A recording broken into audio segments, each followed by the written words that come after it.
Hey, what's up guys, this is Liam or Weagle on Clickheads back with a new video, and today we're going to be taking a look at some low ranked gameplay mistakes that people make throughout all the ranks and how you can implement some changes to improve your play. The gameplay we'll be looking at is from my friend Torsten in Iron 3, but some of the people in the lobby are also a slightly higher rank towards low silver. If you have any footage you'd like us to check over, then be sure to send us an email to clickheadplays@gmail.com with a link to an unlisted YouTube video that we can check out. This will be used in future guide content. Now, the first thing that you'll notice about any lower ranked gameplay, of course, is going to be their aim. And there's really two main parts to this you'll always be improving, and that's sensitivity and crosshair placement. Now, sensitivity we've spoken about a lot on this channel, and I'll refer to some videos that you guys can go check out. But the long story short of this is that it's easy to say sensitivity is personal preference. However, most of the best players in the world play between a 4 and an 800 DPI and a 0.2 and a 0.7 in-game sensitivity. I always advise that you don't go any higher than Hiko's sensitivity because he's one of the best players in the world that play on such a high sense, and the chances of you being that good are pretty rare, and most of the other good players are playing on a lower sensitivity than that. So when I spoke to Torsten, his DPI was on like 3 billion. So he's been bringing it down and is already seeing results from this. But the other main core fundamental, and what's important about this, is that it is always something that you will be improving, is crosshair placement. Now, crosshair placement is you having your aim as close to someone's head when you take any angle of approach as you could possibly be, based on the geometry of the map and how likely it is that someone will be where you're going to aim. And it's the first thing I noticed when watching back this gameplay, is that all of the time,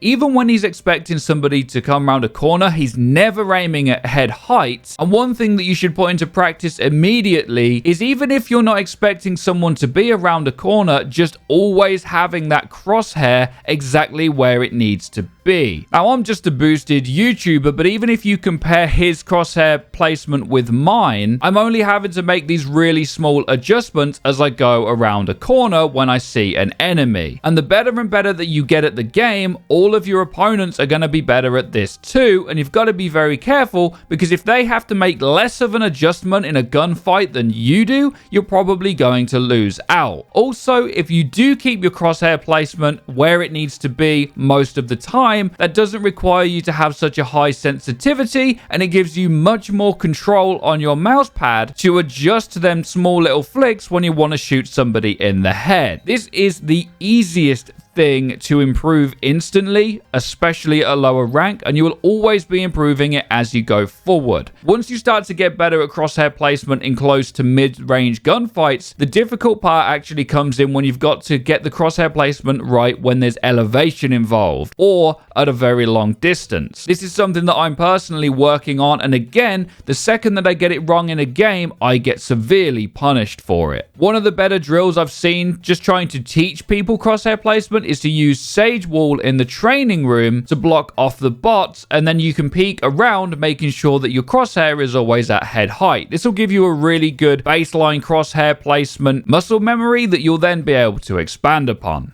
So moving on from the core fundamentals of aiming, the next part is utility. The utility in this game is extremely strong, and the gameplay we're watching is, of course, Brimstone, but all of this philosophy applies to every single character. And the one thing I noticed right away is that in nearly every single round of this entire 45-minute gameplay, Torsten uses his smokes at the start of the round. Now, you'll see Sage is doing this with the slow or her wall, but what it boils down to, the better you get at this game, is that the team that manages to have utility left when things really go down later in the round is generally going to win out. If a Sage is throwing out orbs at the beginning of the round and not catching enemies in the middle of it when they actually make a push, then they're more than likely going to lose out. Utility is all about catching your enemies off guard or wrong-footing them, and Brimstone smokes are the best in the game. So unless you're instantly pushing at the start of the round, all smoking like this is going to do is get your team killed or get them killed later in the game when you need them smoked. smokes. When you're on attack, these smokes need to be used when you're actually going to execute or to fake an execute, and on defense, you need to be able to maintain it so that you have these smokes for when the enemies actually try to make a push. It's equally bad in both situations, but I do think that on defense, if they manage to get a free push without you having any utility, you're going to lose that round nearly every single time. Using utility in this way isn't just for smokes or slows though. As you progress through the ranks, Razors will hold on to their nades until they know you're in a certain position, and this goes for any mollies in the game too, such as Phoenixes or Brimstones. You want to make sure you keep that molly to put it inside a smoke when an enemy is going to push you, or to just get a free clearance of a corner. There's a lot of right angles in this game that people can be sitting in, so using that utility when you really want to make a play is the best thing that you can do. Brimstone's other utility are of course his stim packs and ultimate. The stim pack is underrated for its general use, but you can also use it to fake enemies out by throwing it away from you, and his ultimate is actually one of the best in the game. There's a few places you can utilize it, like U-Haul on Bind, where enemies actually physically can't get out of it if they're sitting in the middle, and the same for Ropes on Split. Don't forget that you can also combo that with Sage's Slow Orb, but we'll get onto that in a more advanced guide sometime in the future. So the last part of this video comes down to the most fundamentally misunderstood thing in any solo queue environment, and that is rotations, baiting, and trading for your team, which again is pretty much non-existent in this entire gameplay.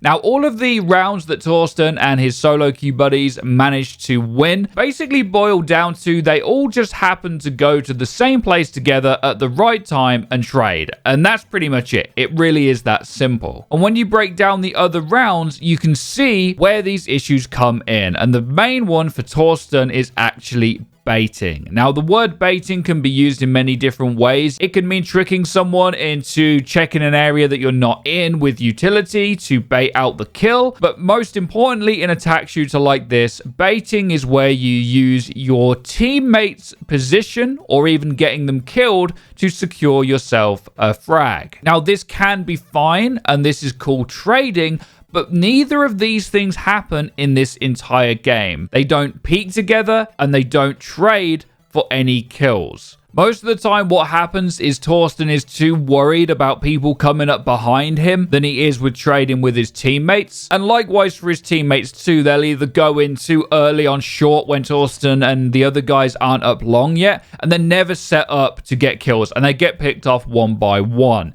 Now, this is one of the hardest things to figure out in a solo queue environment. So I'll show an example of where I managed to do this the other day here on Bind. So you'll see that I've got one of them Raze mains that just wants to run down mid and see what happens. Well, he does that on this round, and I know he's coming up on the enemy team, and we all know they're outside of hookah, but there's pretty much no way he's going to favorably win this duel. So I notice on the map he's going behind, and I pop through the teleporter. This makes everyone at the enemy team look straight where I am, and as he starts shooting, I pop out and trade the kill. This is the most important thing to do when you're in solo queue, is to try and figure out how you can trade for your team. And the worst people that you'll figure out you get on your team are those that are baiting you, sitting at the top of the leaderboards, but none of their kills have been important to the game, and these are called trash frags. And unfortunately right now at lower ranks, getting trash frags will get you more points when you win, and you will lose less SR when you lose. So it's something that I think will need to be revised by Riot a little bit, because it's not very good at low ranks, but it's one of the most important things you need to learn with the more solo queuing that you do. And in terms of decision making, this is exactly what my friend Torsten needs to work on. If his teammate just runs through a smoke and it's a really bad play, sometimes you're better off just going with them and trying to refrag for them, because if they're dead on the other side of the smoke and you're caught out somewhere else,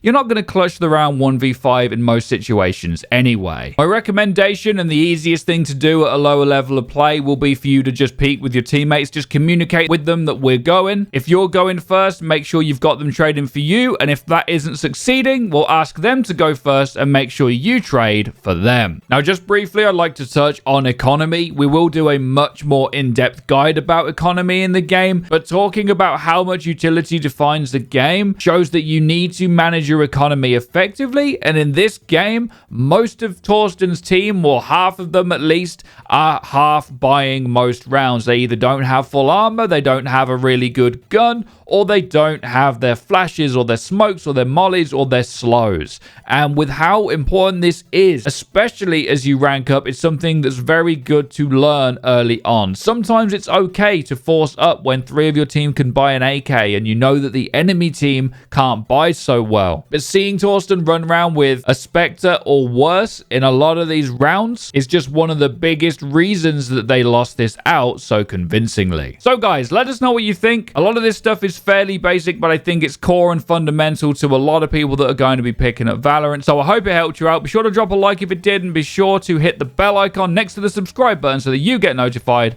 when our videos go live. Be sure to have a great day as always. Take care and peace, people.